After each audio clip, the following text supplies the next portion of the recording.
All right. Y'all already know what it is. It's another edition of the ATL 3 Style Podcast. I am one of your co-hosts, Leo G. And before I get too far off in it, I'm going to pass it over to my man on the East. What's going on, Derek O? What's going on, Leo G? What's going on, my main man on the other side of the A, the T, the L, baby Banks? Yo, what up, Derek? How you feeling, brother? How you feeling, brother? Leo G, how you doing? Strong. Hey, man, what's up, man? What's up, man? What's up, Banks? Lovely, man. You know what? It's a beautiful day, man. We're going to get right into it.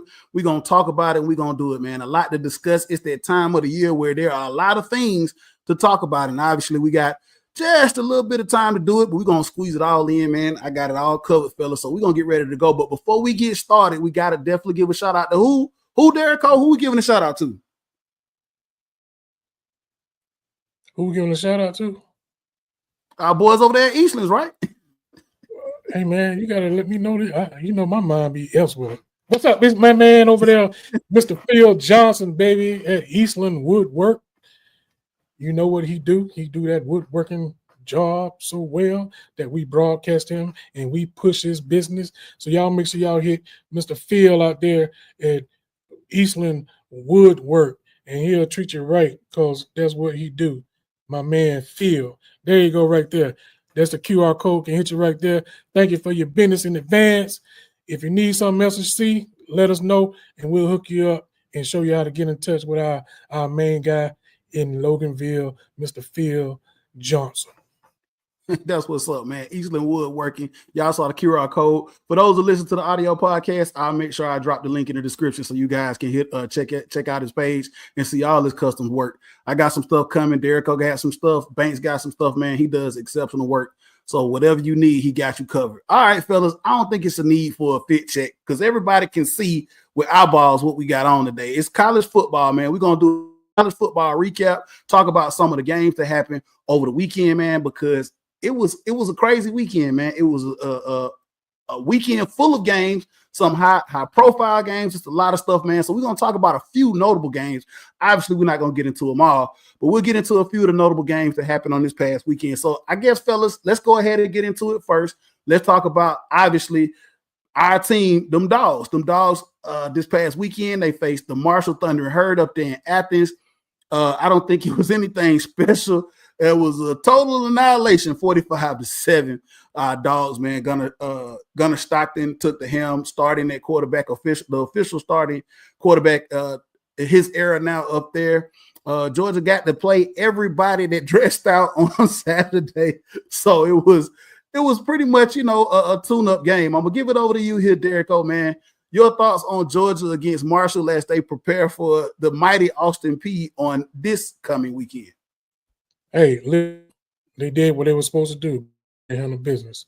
They looked sharp, and I must say that first tone for the whole game, they drove down the field as if there was a 7-on-7 drill going on, and Marshall only had 7 players, and we only had 5. But that's how it's going to work right now. It was a good game. Like I said, I was pleasantly surprised that Gunnar Stockton ran the ball so well. And I'm going to tell y'all in the little UGA chat I be having, it kept saying, and I know somebody might not like it, but I'm going to say it anyway, Stetson 0.5. So they mean that he was looking like Stetson 0.5. We ain't going to give him 0.0 or 2.0. We're going to say 0.5 until, you win a chip or something. But I'm telling you right now, Gunnar Stockton has that dead leg down, and whoever got dead leg from Marshall, boy, your jockstrap still on Athens Field between the hedges. Absolutely, man. Gunnar Stockton with a couple of rushing touchdowns, man. Did well, passing the ball as well. Defense looked good. Depth looked good, man. I mean, I hate to say it, but it was really nothing to see, right, Banks, man. Georgia did what they did, handling business. In the first 2 weeks, you got Marshall, and then, like I said, next week, we got the mighty Austin Peay coming in. Let's go Peay coming into town in the Athens up there. Banks, your take on Georgia taking on Marshall this past weekend? Good tune-up game. That's what they say. Let's go pee. And that's exactly what the dog's gonna do. They're gonna pee on them. I'm going.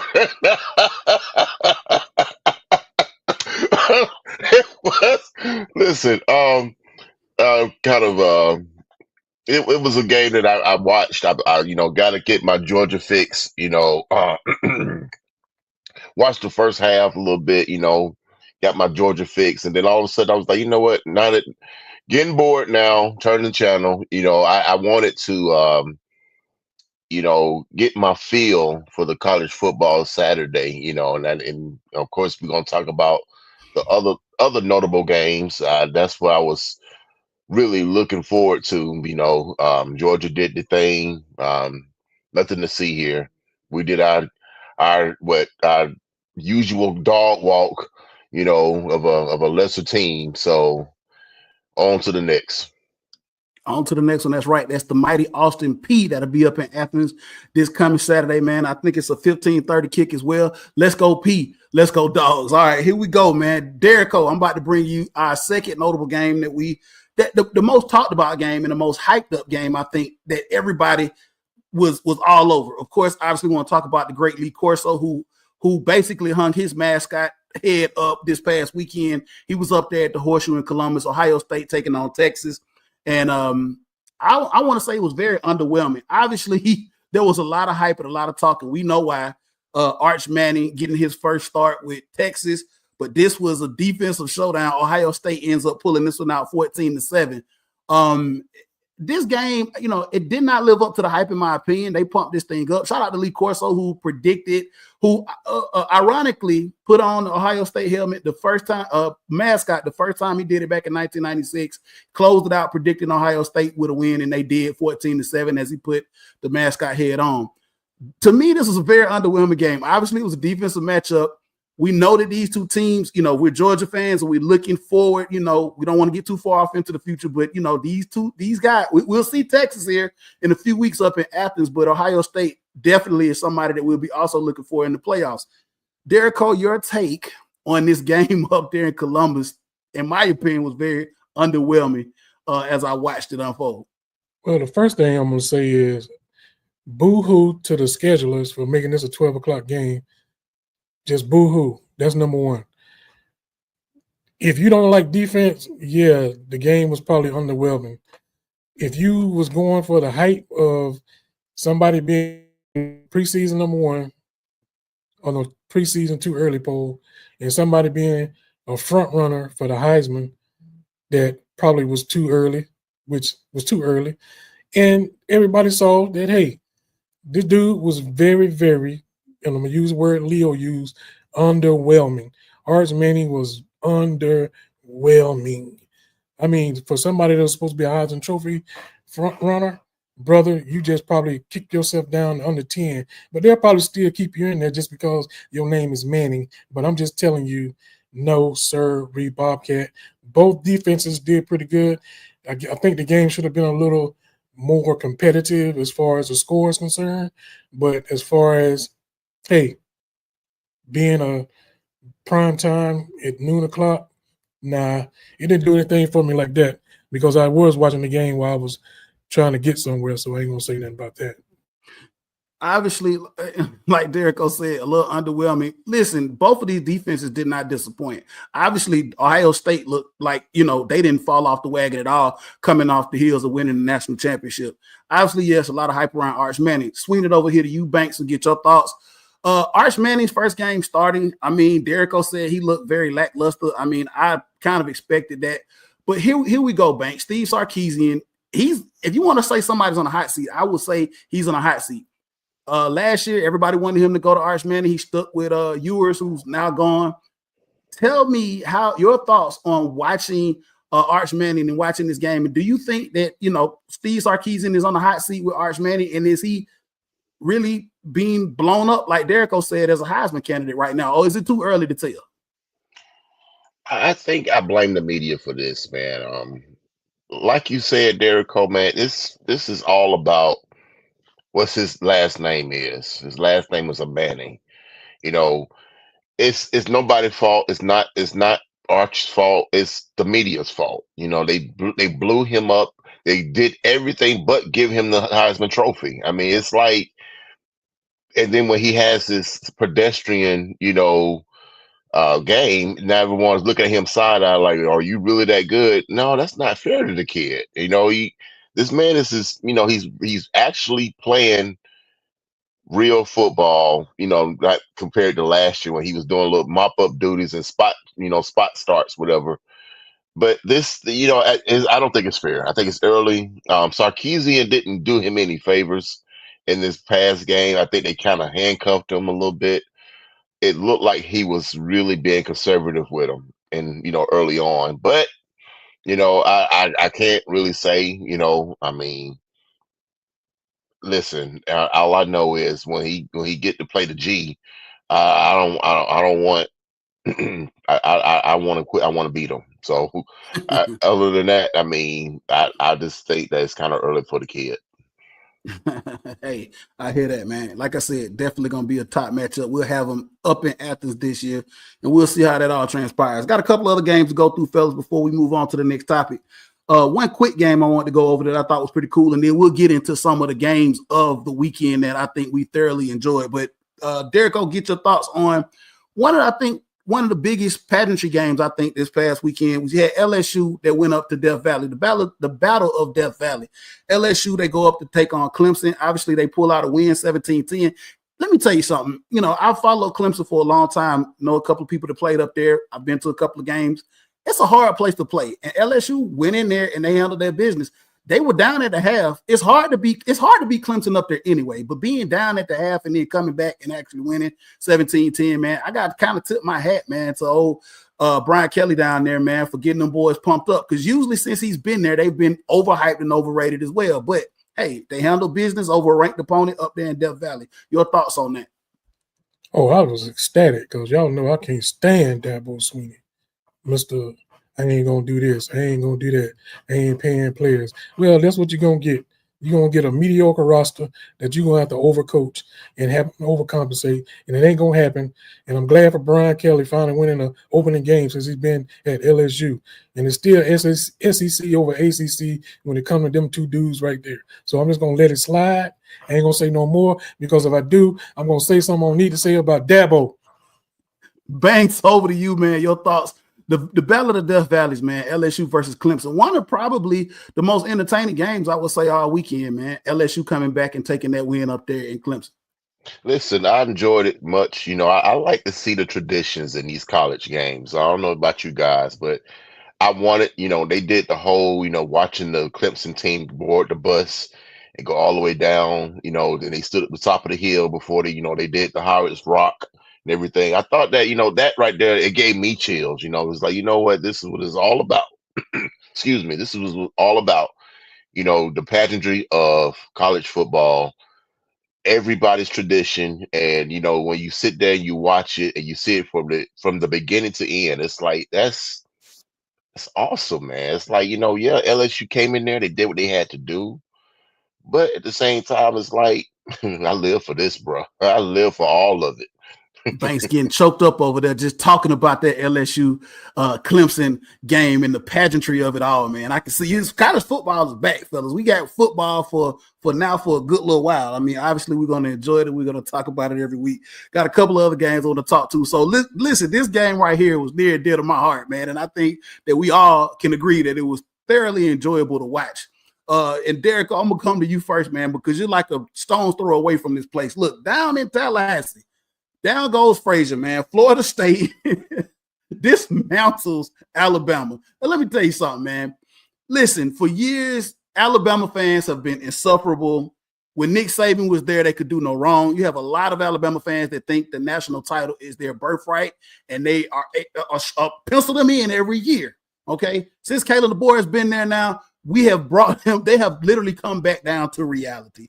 Obviously, this – I didn't really see this coming. I mean, I knew that Florida State and Norville were probably trying to turn that ship around, but I didn't see them just dismantling Alabama and just, saying, hey, we're going to do this, and this is who we are.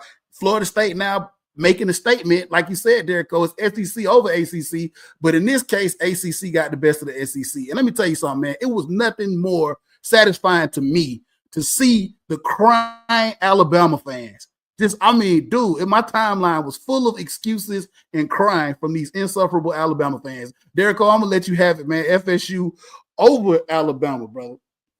Roll tears. That's a joke of the weekend, baby. Roll tears. That's all. That's what was happening. Y'all thought it was raining in Tallahassee. No, there was Alabama fans' tears from crying from getting their tail whooped down there in Tallahassee at the dope. They went down there 31-17. I'm going to tell you, I'm a FSU fan, and I didn't see it coming. Not no 31-17. It even looked like Alabama didn't even show up. So I'm going to tell you right now, Kellen DeBoer, boy, you better get your agent, because let me tell you, if y'all lose 2 more games, it's going to be on and popping. You're going to need a realtor, because they're going to run you up out of Alabama. They're going to run you right back over there to the West Coast, because this is the first time that I believe that Alabama has lost in a long time his first game of the season. I think it was since 2001. But we're going to let that slide. They were number 8, and FSU was unranked. So all I'm going to say is, go Noles. You got to go all the way back to Nick Saban's first year. They lost the University of Louisiana Monroe, ironically, who they play this week. Banks, your thoughts on, like Derek just said, roll tears, roll, man. It was nothing. I enjoyed. My weekend was made just seeing that. Roll Tide. No, y'all just look tired. So let me just say this, Bama fans. Nick Saban's not walking through that door. I hate to say he's not walking through the door. I mean, he's the greatest coach of all times. We know this. We all know that. What he did over the years was phenomenal. The whole mindset of your thinking that whatever coach you plug and put in behind the greatest, the GOAT, that you're supposed to keep it going. It doesn't work that way. Caleb DeBoer can only do what he can do. I would like. I've seen something on social media that he needs to give some gift baskets to Michael Penix Jr. for even giving him that job. So listen here. I hate to be the bearer of bad news, Bama fans, but welcome to reality. This is what it's like on the other side of that entitlement, I guess. I don't know what to tell you. I mean, it's going to be a long season. Like Derek just said, it's going to be a long season. And I don't know, man. They may have started packing up the China cabinet this past weekend down there in Tuscaloosa. I don't know, but we'll see. Look, Banks, got a couple other games to get to, a couple other topics to talk to, but I know this is something that you definitely wanted to talk about in the game that was a big interest this past weekend, man. Angelo State over Fort Hays State, 28-7. Tell me how you felt about that game. And this is kind of shocking, man, right? Because Fort Hays was coming into this season looking like they were going to take the region. Tell me how you felt watching this Division II matchup, man, because this was probably one of the shockers of the weekend. 28-7, Angelo State beats Fort Hays. Excuse me? The who? Did I miss something? Was it on Cartoon Network? I mean, what is it? Hey man, 28-7, Angelo State over Fort Hays. Hey, I thought he was being pumped. That boy done pulled one of them classics up out of there on you on the first weekend of college football. Yeah. Oh, well, I guess we don't know college football like we thought we did. Derek, listen, gonna bring it around to the game. You've been better off. You've been better off asking me about the Mays and Doug game. I have no idea what you're talking about, sir.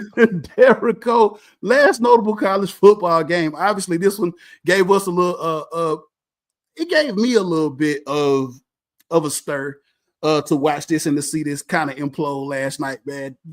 TCU dismantles UNC, the other overhyped game of the weekend, and we got to see, a person that we gotta despise and we grew to despise as he was in the NFL, none other than Bill Belichick, as his debut at UNC, and they talked this man up. I think it was probably the equal talk between Arch Manning and Bill Belichick. It was 1A and 1B, 1A and 1B, and you're just like, okay, well, what is Belichick gonna do at UNC? And they got destroyed last night by TCU, man. Banks, we'll give it over to you. I'm gonna get Derek Cole's thoughts first, and then we'll give it over to you. Did you say this Belichick imploding?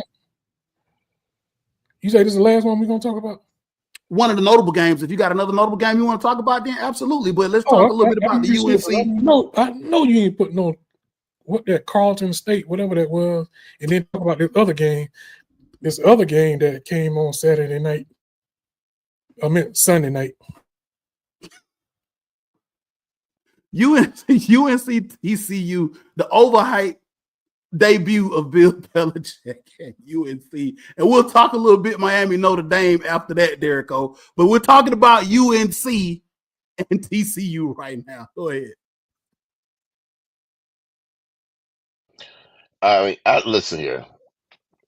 I have nothing to say about Bill Belichick, dude. I have my personal dislikes for the man, and everyone had this I guess this overly respect for the man.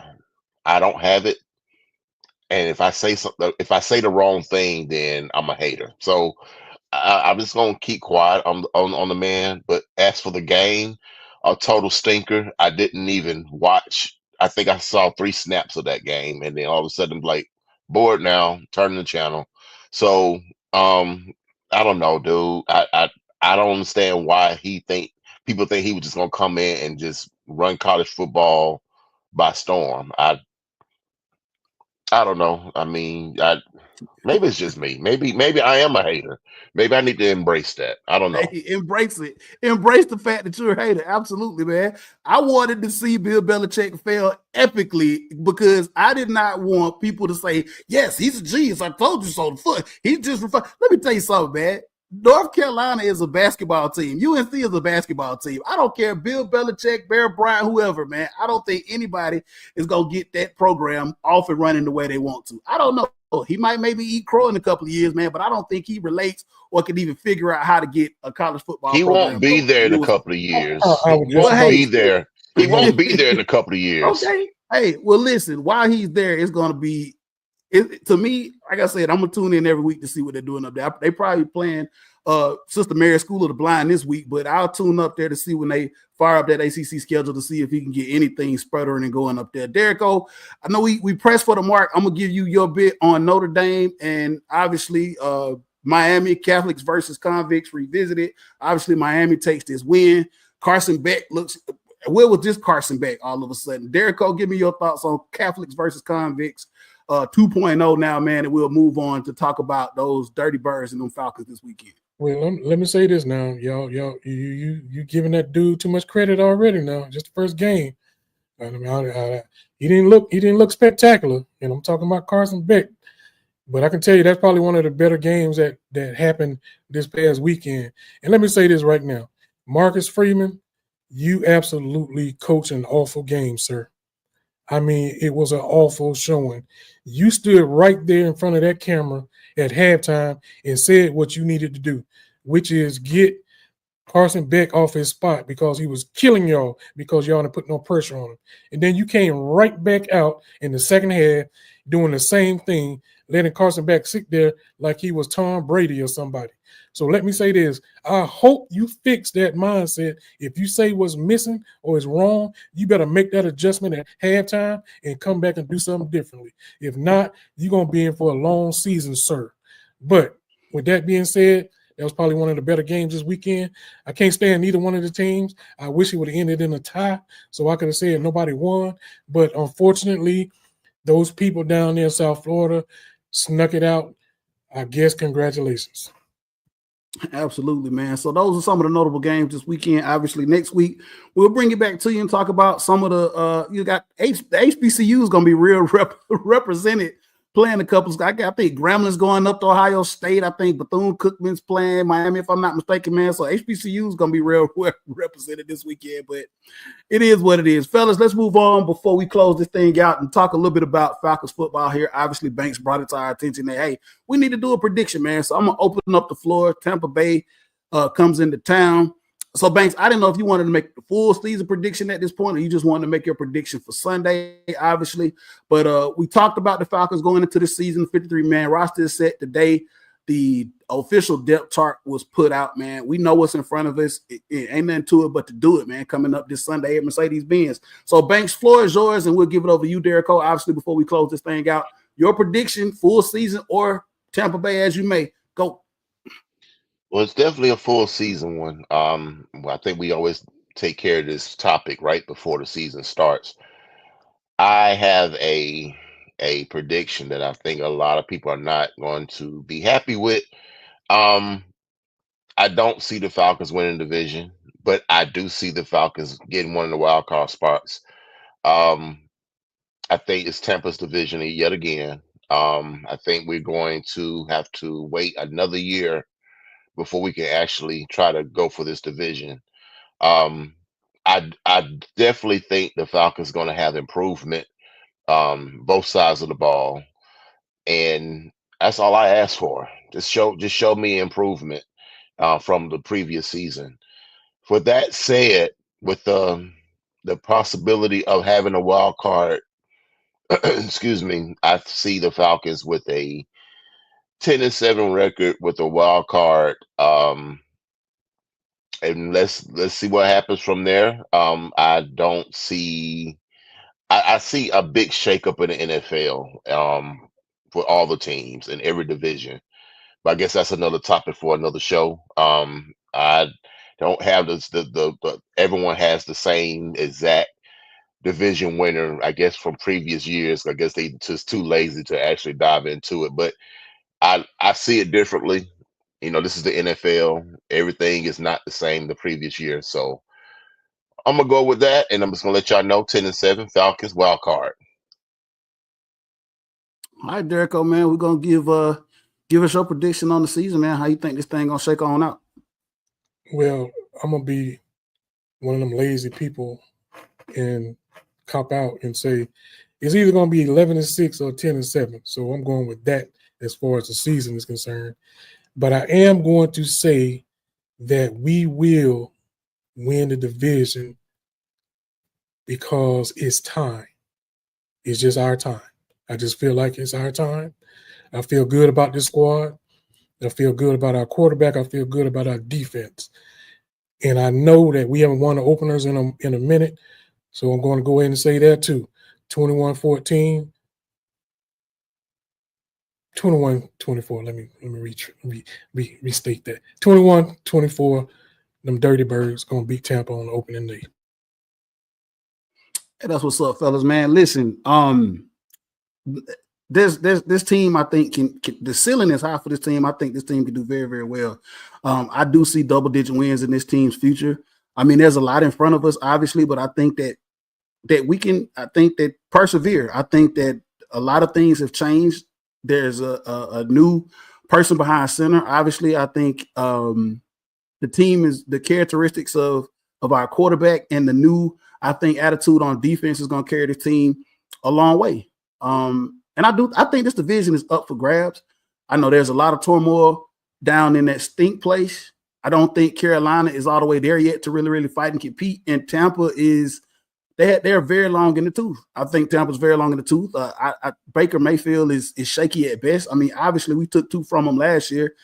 This schedule is going to be tough, but I think we can put everything in perspective and in front of us, man, and get it done. 10 win, 11 wins. I think we'll beat some pretty notable teams too when it's all said and done going into the playoffs.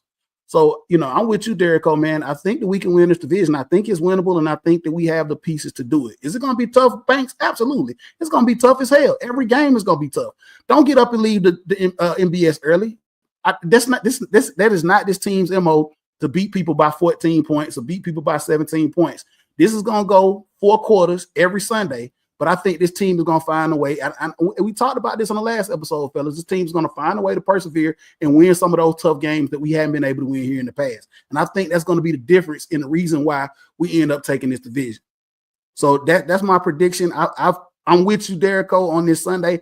My actual score for this Sunday is just a little. I'm going to say 2017. Falcons pull it out by a field goal. It's going to be a tight one, but I think we're gonna win this game. I think the biggest key for me is, before we close this thing out, Michael Penix. I think people are going to probably be a little bit surprised at his play. I'm not looking at something overwhelming, which I hope he comes out there and slings this thing all over the field. But we just need him to go out there and win this game. That's what I'm looking for, the run game. And I'm looking to see a nasty defense come out there and assert themselves early. So 2017 for me on this Sunday coming up, fellas. Like you said, Derrick, we'll get this home. We'll get this week 1 win, and we'll get this train back on track, man. And we'll do it, man. So them Dirty Birds, man, we'll be down there, corner Northside Drive in Nelson with the Falconers. If you want to come down there, chop it up with us. Derrick said he'll be down there early, man. When the Roosters crows, when Derrick gonna be down there, man. But Banks and I'll join him sometime on Sunday as well. We'll get down there and holler at the Falconers players if they do it big, man. Got to shout out the boy Derrick, man. His little Virgo crew.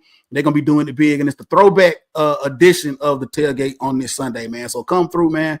And I'll try to get that Derrick, get that over to me, man. And I'll try to throw that QR code or that link in the bio as well for the tailgate Sunday. Banks, let everybody know where they can find you, man, before we close this thing on out.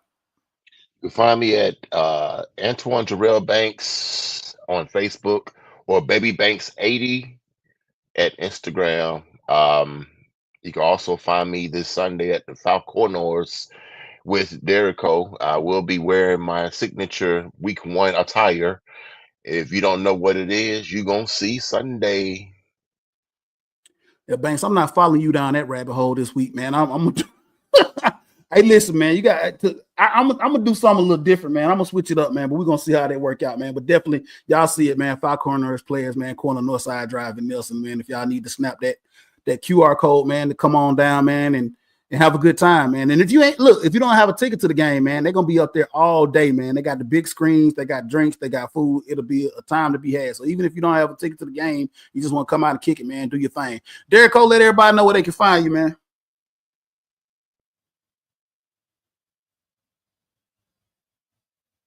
I guess he's talking to himself over there, man. Hey, sometimes you have to talk to yourself to get yourself right. I said you can find me here on Sunday, right here at the corner of Nelson and Northside Drive. That's what I said. But also you can find me on Facebook at Stacey D. Derrico. You can find me on Snapchat at Derrico _Virgo. I think I just gave you it don't matter. Just find me at Northside and Nelson on Sunday. Don't worry about nothing else. Just meet me Sunday on Northside Drive in Nelson. Obviously, it's going down, man. We're going to have some fun up there, man. Listen, you can follow us on all our social media platforms. It's ATL 3 Style. You can follow us everywhere. We're out there, man. We're making a presence. Also, man, make sure you, like Banks always say, you like and subscribe if you watch this thing on YouTube or if you watch it on Facebook Live, man. So listen, fellas, it's been real. We're going to bring it back. Oh, also, stay tuned. We got some news that should be coming in here momentarily about some big things that hopefully the ATL 3 Style podcast will be doing here momentarily, man. But look, this has been another edition of the ATL 3 Style podcast. We're going to be out.